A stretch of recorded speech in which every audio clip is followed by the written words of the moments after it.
Remember when I said that a computer is a device that stores and processes data by performing calculations? Whether you're creating an artificial intelligence that can beat humans at chess, or something more simple like running a video game, the more computing power you have access to, the more you can accomplish.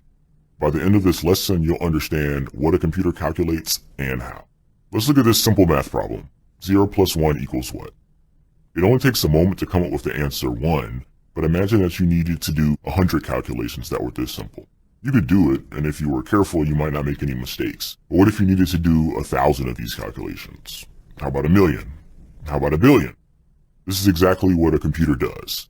A computer simply compares ones and zeros, but millions or billions of times per second. Wowza. The communication that a computer uses is referred to as binary system, also known as base 2 numeral system.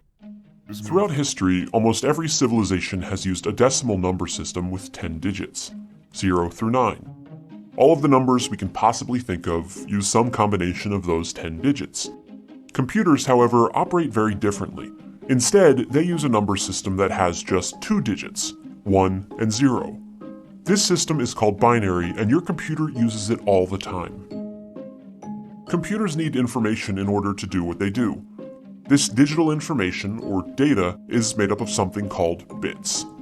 Bit is short for binary digit, meaning each bit is really just a single number, either a 1 or a 0.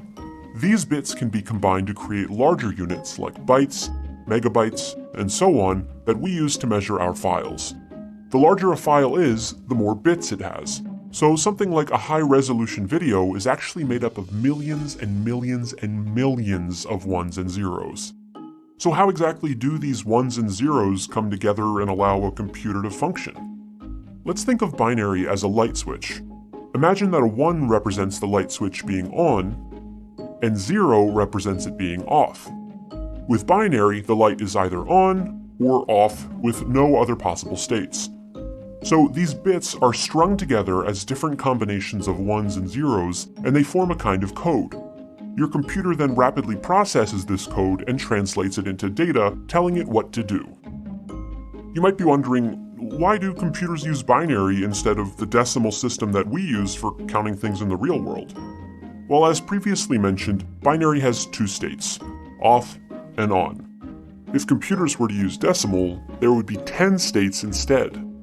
Our computers would have to work a lot harder to process all of these. Binary is easier for them to process and also takes up less space. Just like atoms make up everything around us in the real world, everything in the digital world, including video, text, pictures, and more, can be broken down into binary.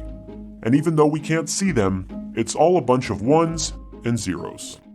This means that it only talks in ones and zeros. You may be thinking, okay, my computer only talks in ones and zeros, how do I communicate with it?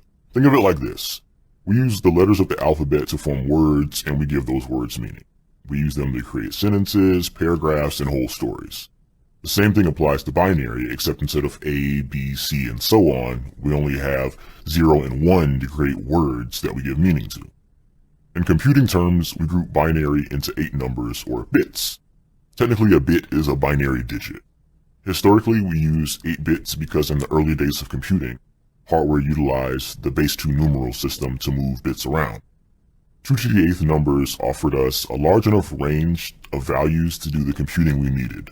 Back then, any number of bits was used, but eventually the grouping of 8 bits became the industry standard that we use today. You should know that a group of 8 bits is referred to as a byte. So a byte of zeros and ones could look like 100111011. Each byte can store 1 character, and we can have 256 possible values thanks to the base 2 system, 2 to the 8th. In computer talk, this byte can mean something like the letter C. And this is how a computer language is born. Let's make a quick table to translate something a computer might see into something we'd be able to recognize with our computer. Everything you see on your computer right now, whether it's a video, an image, text, or anything else, is nothing more than a 1 or a 0. It is important that you understand how binary works. It is the basis for everything else we'll do in this course, so make sure you understand the concept before moving on.